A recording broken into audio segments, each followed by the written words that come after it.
Hey, what's going on, guys? So I wanted to make a quick video on something that has taken me quite a while to actually figure out, for myself at least. If you guys haven't had this problem, then that's awesome for you, because honestly, it's literally taken me years to figure out how, for me, I can grow my upper chest. It's always been just seemingly just bone up here, and while my chest lifts have been going up over the years and my bench would increase, I just could never build any muscle up here until I stopped doing one little thing in particular and I started doing another. And I just want to show you those two little tips.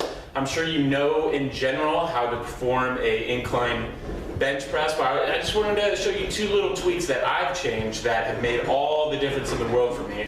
The first thing that I started doing, now usually when I get back on the bench, and I usually either grab the two little bars right here to line up your fingers. I usually do either the middle finger or my ring finger. Been doing the middle finger more often, but that's not what I want to talk about. But basically that's as far as like width that I go, just in case you guys were wondering that.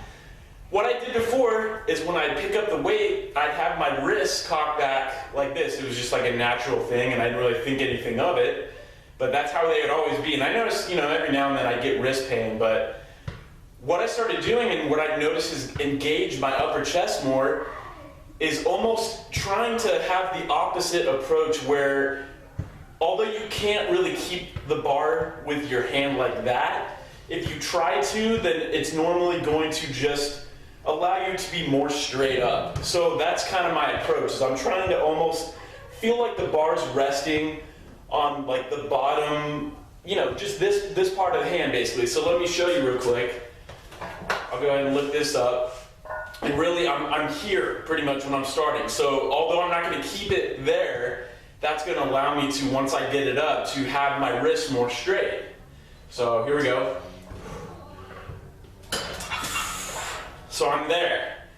Now in performing the rep, the thing that I stopped doing is going all the way down to my chest and bringing it up. Now, there's nothing wrong with that, but for me, I'm engaging a lot of shoulders there.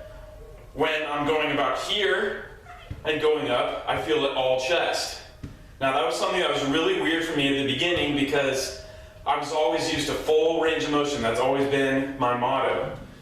But if I go down towards my chin, just below 90 degrees with my elbows and go up, of course breathing, I'm talking right now, but normally here's a few reps how I perform them.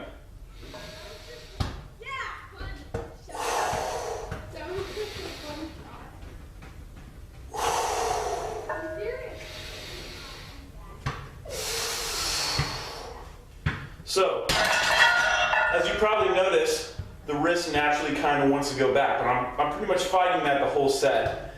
It takes a little bit getting used to, but those are two things that have made all the difference in the world. And although right when I started it felt really awkward and something that I didn't know I was going to continue doing, I just kept at it because I was like, what else could really go wrong? So I'm really not making gains up here at all.